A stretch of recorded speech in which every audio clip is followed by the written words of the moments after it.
your girl Charlotte V Manor, aka Aquarius, and today I'm on here to do a book review for the Cinderella Complex, Women's Hidden Fear of Independence, and this is by Colette Dowling. And so she's an American psychotherapist and writer, and she's best known for her book published in 1981, The Cinderella Complex. So this book is a lot, but I was determined to get through it and share a lot of information for my fellow women. So this book discusses the psychological desire of men and women to be taken care of, and how it has held us back and it has kept us, you know, subjugated and not doing what we need to do to get ahead. Because in this book, she has a lot of research and she goes really deep into it. So that's the title, the author, and why am I reading this? I'm reading this because I too feel this Cinderella complex sometimes in my life. Sometimes I wonder, like, why am I not this go-getter? Even though we're in a time where women can do these things, they can go up against men, and it's like, it's not always life or death anymore. So it's like, why? And when I talk to other women, they feel the same. They don't necessarily want to be working and things like that. So it's like, with all this newfound freedom and independence, why are we still choosing to like sit on the sidelines? Why do we choose to still be stay-at-home moms or work part-time when we have what it takes to work full-time and kill it? So I too am just interested in this phenomenon, the Cinderella complex. So let's jump right in. I read this book, remembered I didn't highlight, tried to reread it, couldn't get through it. So then I just started highlighting what I felt was like the most important. So I gotta remember to highlight as I read, because when you go back, it just doesn't hit the same. But the book does start off with chapter 1 in the intro. So it starts with a woman's wish to be saved, and in this book, she uses her own life to start it off. She was taken care of as a little girl. She had both parents in her life. Her mom was typical housewife in the background, doesn't have much to say. And her dad was like the forefront figure. He knew everything. Everyone deferred to him, and his word was law in the house. So she grew up in the good old American times where the gender roles are cut and dry. Mom's doing this, dad's doing this. And so somewhere in that childhood, which she says her childhood is like the example, but it's for all women. So this wish to be saved arises in our childhood, and that leads later on to the fall of ambition, the collapse of ambition, and then in the end, the flight from stress. So this is important because she wants us to know right out the gate that women are brought up, most of the time if they're brought up in a two-parent household, they are lulled into a false sense of safety and security brought about by their parents. Now, this is one of my biggest critiques about the book, because I'm a Black woman reading this book. So she is going to explain everything from a white woman's perspective. So this is, in her words, like, this is the upbringing for the average white girl child. So their environment creates this illusion of safety, and it leads to them growing up to run away from stressful situations. So that is her concept, and she wanted to name this concept, which she says she sees in all women, but particularly like white women. So she named it the Cinderella Complex because she says, like Cinderella, women today are still waiting for something external to transform their lives. So I do get that, because I did not grow up in a two-parent household, but I know what she's talking about. The desire to be swept away into a world of guaranteed safety and being taken care of, so you don't have to think about these things. So that is part 1 of the book. It's not as interesting as like what's gonna come later on. Then it leads to part 2 of the book, breaking down women's retreat from challenge. So she claims that for women, a lot of times it's easier for us to meet a external challenge or a crisis or a tragedy than to take it upon ourselves to grow and to challenge ourselves from within and risk like social isolation and things like that. So she also uses her first marriage. In her first marriage, her husband gets like disabled or mental health issues, and she ends up having to be like the provider. And so that crisis forced her into the breadwinner role. And her argument is that for a lot of women, that's what happens. Like, you want to just live in this illusion that everything's gonna be okay, and then life is like, bam, your husband can't work anymore, or bam, he loses his mind, you have the kids, it's no going back. So she was kind of thrust into the provider role. And so she's highlighting how there are a lot of women like her, because later on in the story, she talks about displaced housewives. And even though they're not working, they end up in the same situation as women who have to work and things like that. So the author realizes that a lot of women end up also being forced to grow up. And there's one part of this chapter where I was like, it's really relatable. So she was like, no woman ever wants to say that they can like fully take care of themselves, because it kind of pushes away anybody that wants to help. So then there's the desire not to look too weak, where you attract these predators, but not to look too strong, where you repel provider men that you want to invite into your life. Part 2 of the book is just really diving into the false sense of security that women end up having in their childhoods and later on in their marriages. Her biggest claim is that women often do not think about what will happen if they divorce their husband, if their husband can't work, or if he dies. So she talks about how young women in particular, they look at these things as happening outside of them to other women. And because we all have this idea of it happening to others, when it happens to us, we end up like basically all the women in this book who didn't think it would happen to them. So that is like my biggest takeaway from this book, how she does highlight that every woman is like the main character. So we're always looking at it like, these things are things that happen outside of me to other women. And when it happens to us, we're just so caught off guard that it's like the world's falling around us, and we're like, we have to force to step up and things like that. All of this talk leads to the mass depression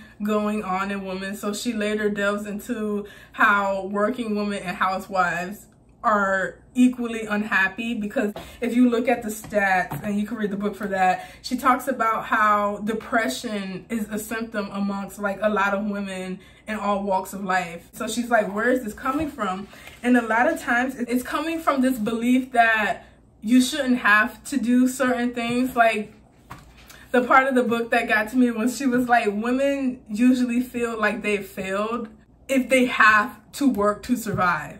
And this is for whether you're working woman, even if you enjoy your job. So it led her to wonder, like, where is this coming from? Where is the Cinderella complex coming from? Her conclusion is that women, to a degree, hold themselves back in today's world. Despite how far we've come, we still operate like the men are gonna push us down at any moment, and we're gonna be sad. So we kind of like hold ourselves back, but at the same time, it's like psychological warfare too, because women get it from all areas apparently, because she talks about how women choose low-paying careers, which I don't think they choose low-paying careers. I just think, like, we have to be honest, a lot of women are messed up out here, and like I don't think she like really talks about that. And again, I think it's because, again, it's coming from like a white woman. She grew up in a 2-parent home, so I think there are some issues she's not recognizing,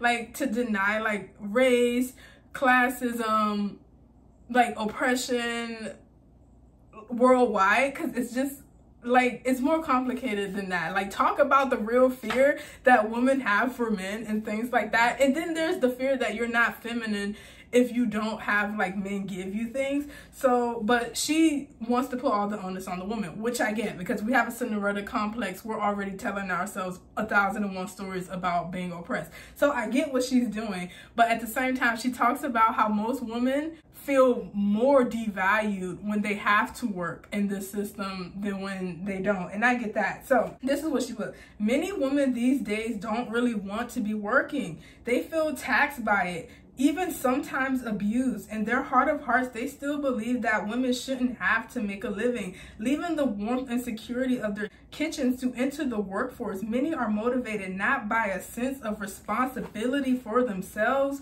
or fairness to their husbands so much as a sense of crisis. Going back where she says, like, women don't choose to rise to the occasion.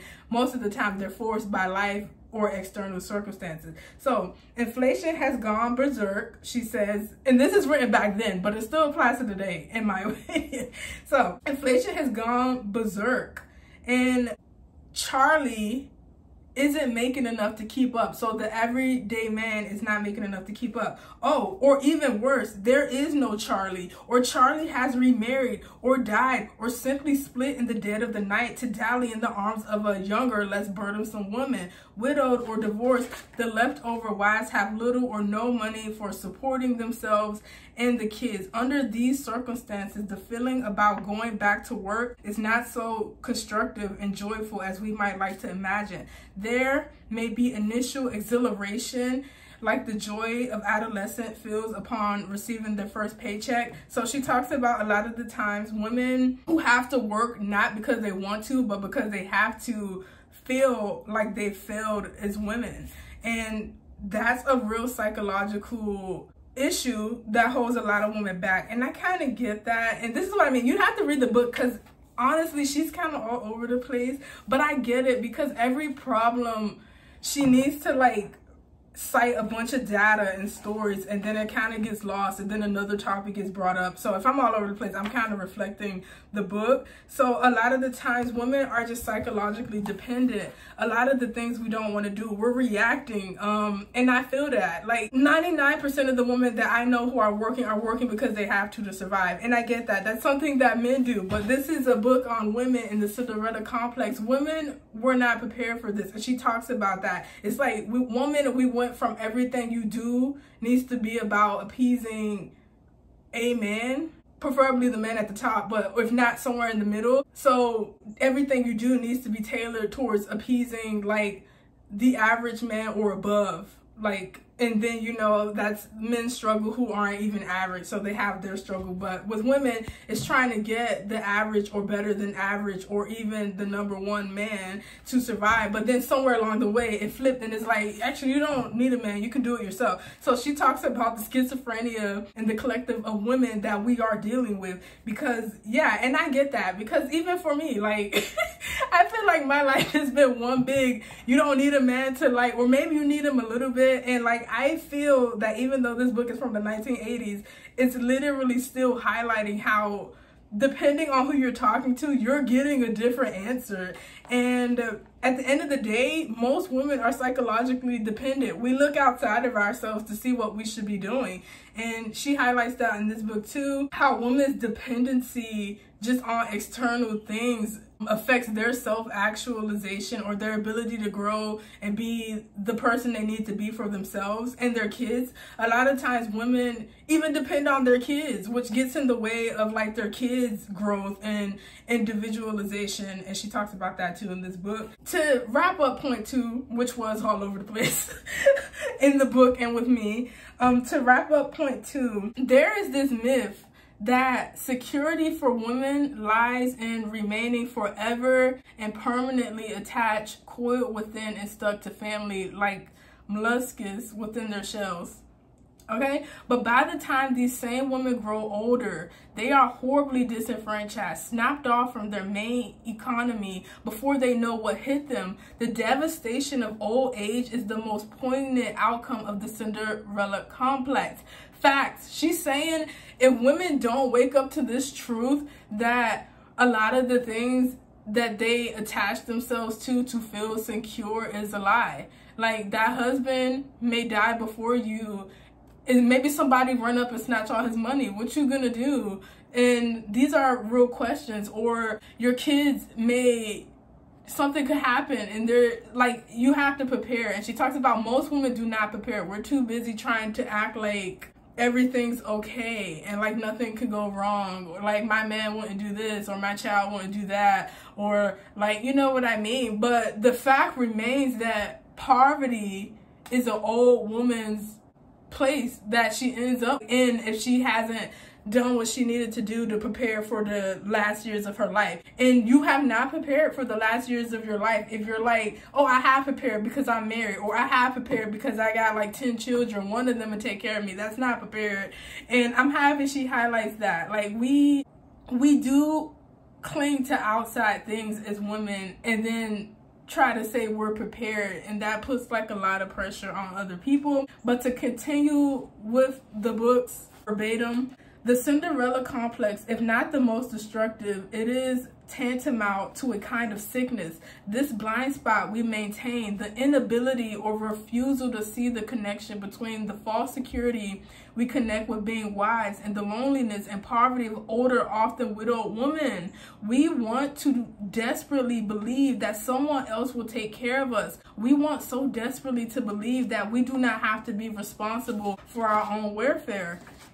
And so, yeah, I feel that. I feel that. And it's so crazy because I know she's like, all we do is blame society. It's a catch-22. I do blame society because at one point, you did need a man to survive, and now you're saying we don't need them. And so it is very tricky. And I like how she does highlight how she is a white woman saying this, because in her experience, this false sense of safety where I go from mom and dad and then to this man who's going to take care of me, I do think that is a classist and that is like a white person thing. Because like I grew up in a single parent household and my mama from day one was like, you're gonna have to work, which is funny because like I ended up being a housewife anyway. So that's what I mean. I feel like women are just trying to get in where they fit in. They're trying to live well, but sometimes to live well, they often sell themselves short. They will do that, and I agree with her on that.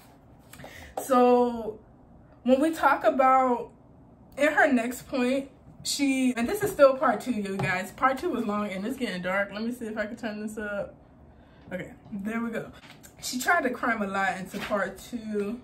Oh, I gotta read this part because we were just talking about like young women. So for what she said, this is the blind spot for young women. So the protected ones, who are usually young, attractive, and sassy and safe, right? They presume financial dependence to be their right. And I get it, because if you look at the world, clearly the manosphere is screaming, we want them young. So young women, they presume financial dependency to be their right as women. But I feel like this is like all normal women who haven't been like traumatized or beat down by like men. But in exchange, they devote themselves to homemaking, happily priding themselves on their ability to clean, to organize, to rear children, to entertain, but inwardly, without being conscious of it, they have set up an agenda. They avoid almost ritualistically any recognition of how precarious their lives are. And this includes me too as a housewife. So as you can see, I'm like, tell us what we miss, or what she kind of already did. But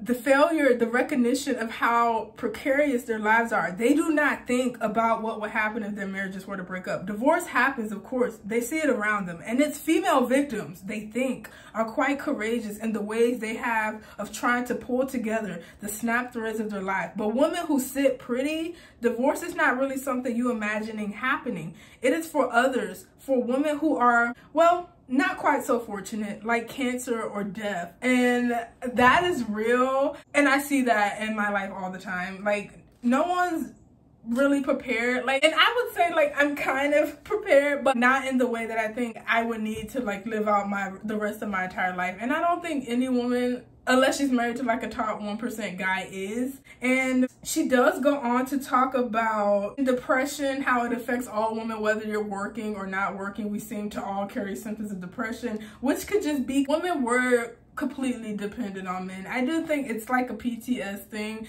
that just kind of follows us at this point. It's so hard to undo. But she also talks about the center of the place homemakers, because there's like, in this book, she goes through a lot of married women's lives. There was one married woman who like gave up being, I don't know, she could have been a ballerina or a successful like interpretive dancer or something. She gave that up to be a housewife, and she ended up having like a few kids. She got really big. Her husband, the more money he made, he started taking her for granted. He didn't want to move them into a bigger house because she wasn't working. So it's just like, he's like, we can't move unless you like make money. And it's like, but you're making money. And so she's also highlighting how like this fear leads us to being like these slaves to men. Because my thing is like, he wasn't even acting like that when he pulled you as a ballerina. Like, he got like that after you had the 3 kids and was like completely financially dependent on him. So I do think this book is talking about like real issues.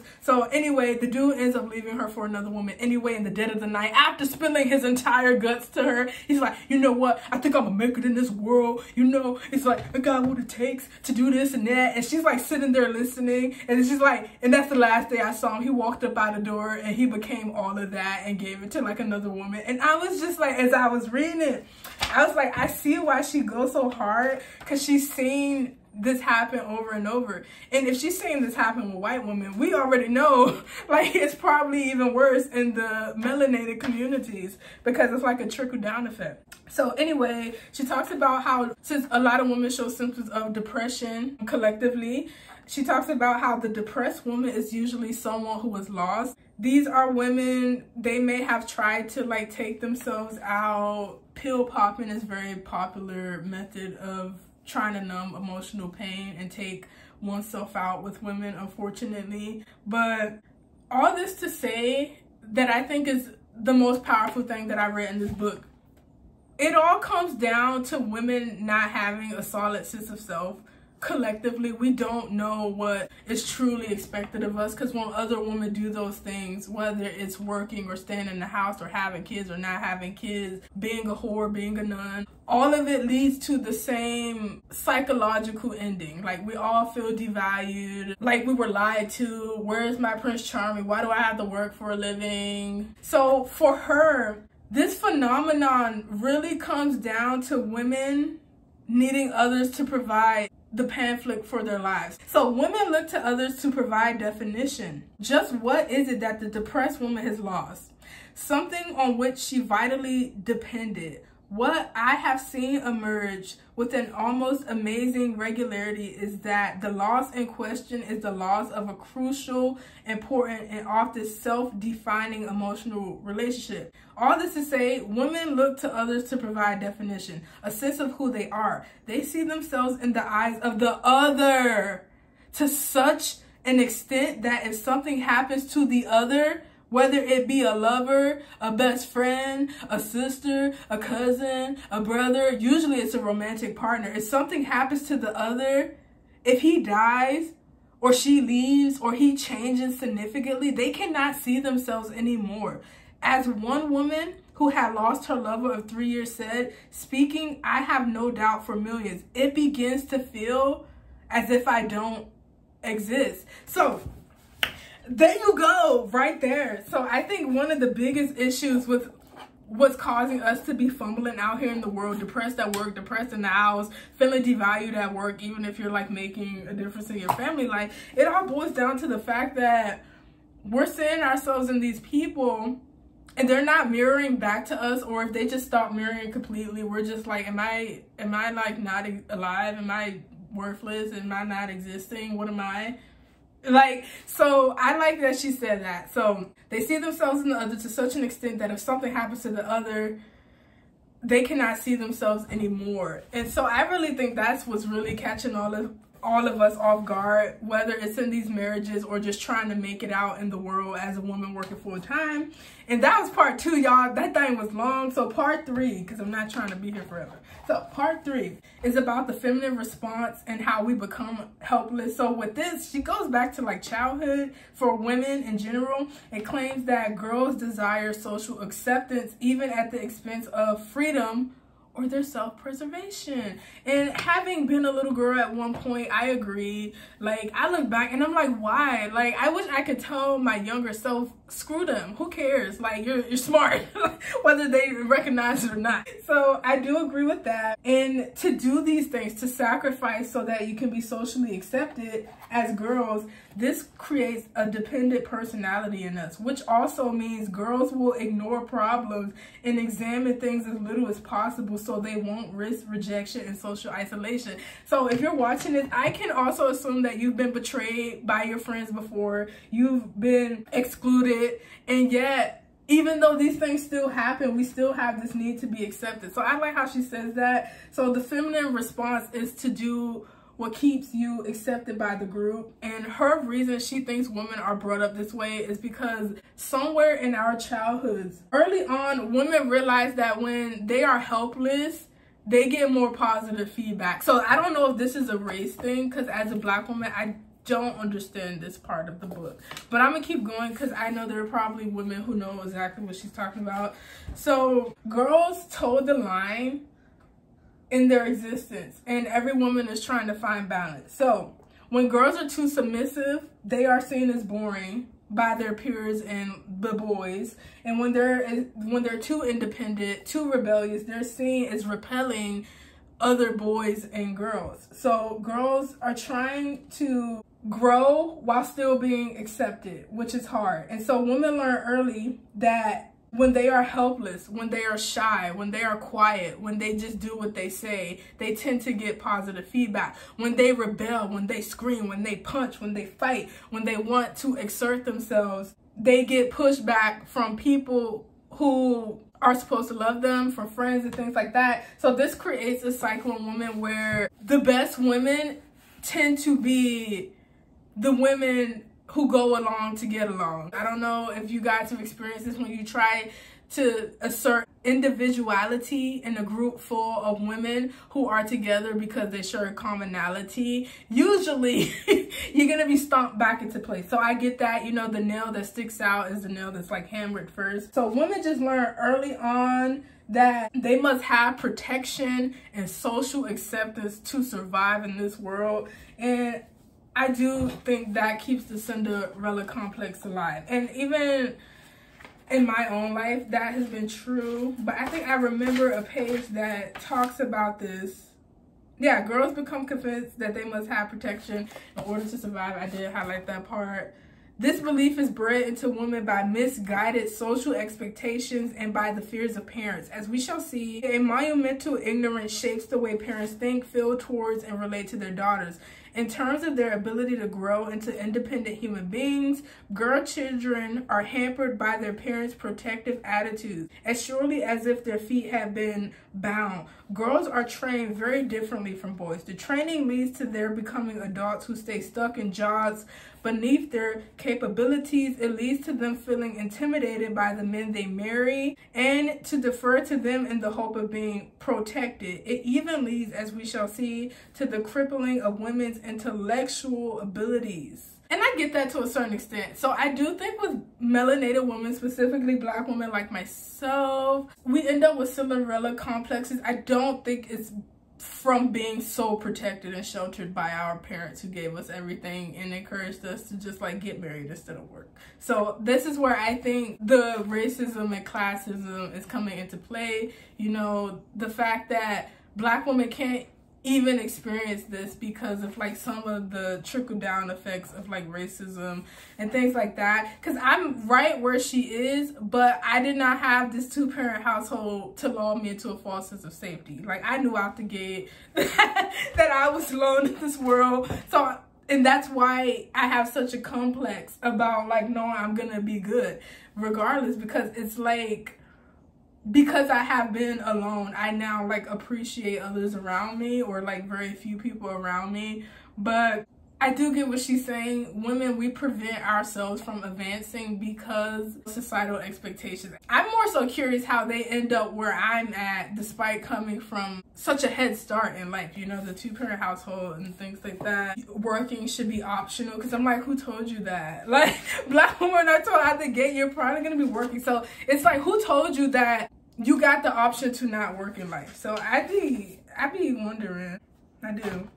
So this video is long enough, so I'm gonna get through blind devotion to causes. So the fourth part of the book, blind devotion to causes outside the self. So women have a desire to fuse with others, particularly in their marriage. For example, they want to fuse with the other so they can just focus on what the other wants and they can ignore and neglect their own needs.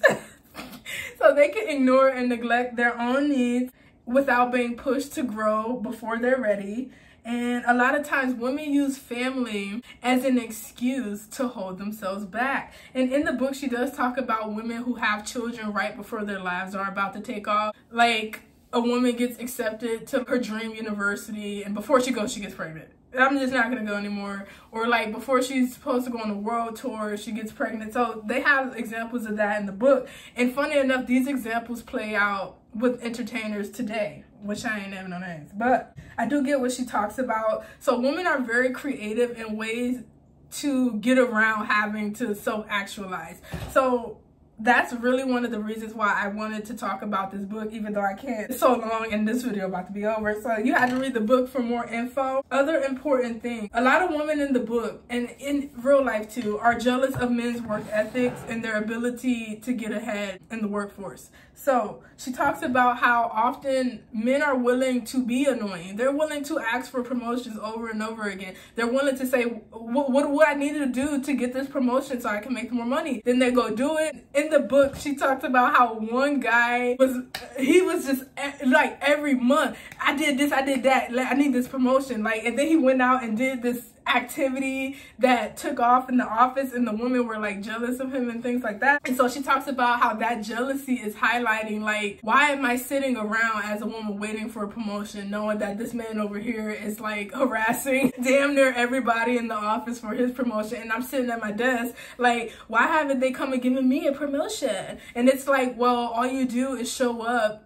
do your work and leave, and then sit around hoping someone gives you a promotion. So I do agree with her on that.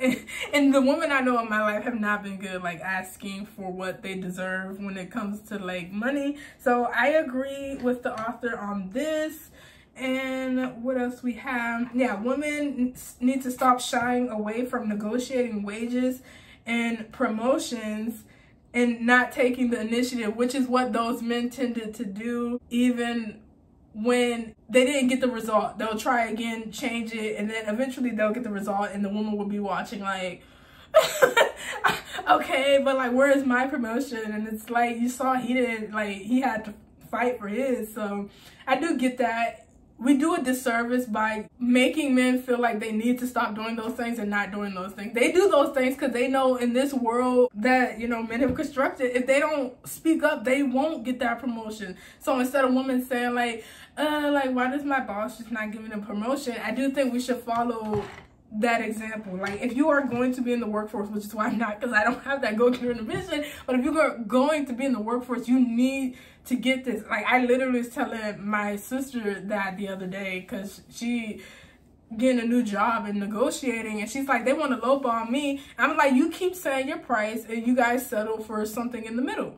Like, that person shouldn't get the price they want, and you know, you're not going to get the price you want. It should be somewhere in the middle, more than what they want to pay you, but less than what you want to make. Somewhere in the middle, or hey, go big and like try to get the thing. So I do feel what she's saying with that. She also talks about how women resist these important elements, you know, the pushing, the fighting, the disagreeing. There's this real innate thing in women where, like, the moment someone disagrees with you, you like fold, or you're like, whatever, I don't care. And I kind of get that. Or it's like, I'm too bothered, like, I ain't got time for this, I'm too cute for this. And it's like all these cop-outs to just not fight for what you want. So I do agree with that. And like I said, working women and housewives are dealing with similar things. They have similar pressure, but I will say in the book they highlight how working women tend to be like more alcoholic in modern times, because they may face a bit more pressure, because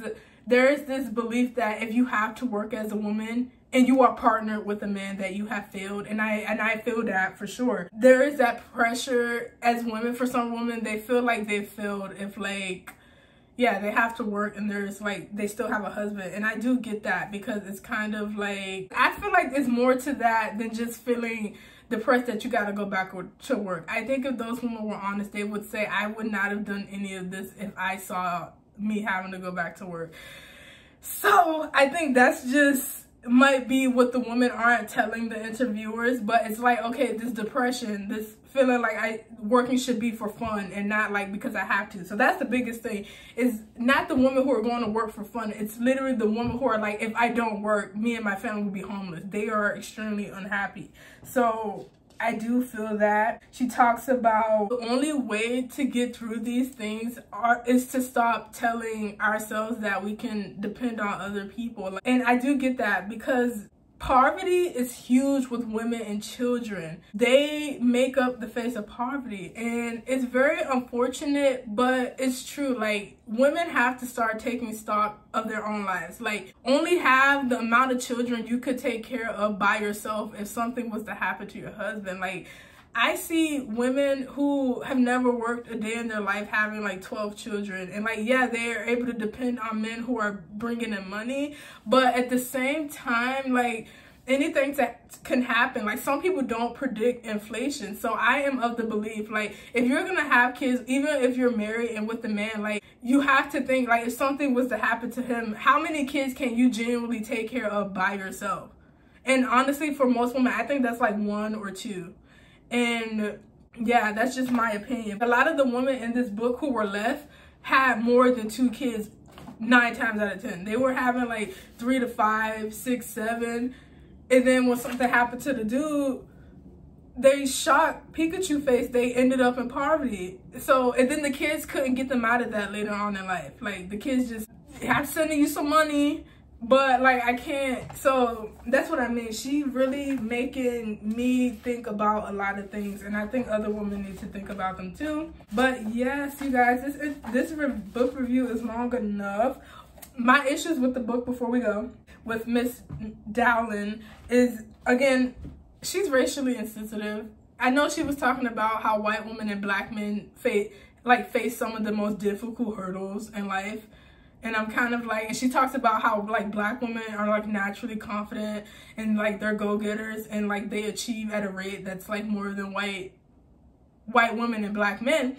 And I'm like, you don't know that. Like, that's not true at all. And if, like, yes, it's true that we are succeeding, but it's not true that it's because like there's something in us that's just like, no, we have to, because like you say, a lot of us do not grow up in these 2-parent households. Like, that's not guaranteed for the melanated little girls, especially the black little girl. A lot of us did, but a lot of us did not. So that's where I mean, where it's just like, who told you the black women are natural go-getters and can do what white women and black men cannot? Like, that's, yeah, I did not like that part of the book. And I do think she's classist, because she definitely throws low-income women under the bus, because she's like, yo, women need to rise. Like, go to work and hire a maid. And I'm like, that maid's probably gonna be the woman that you said is a go-getter.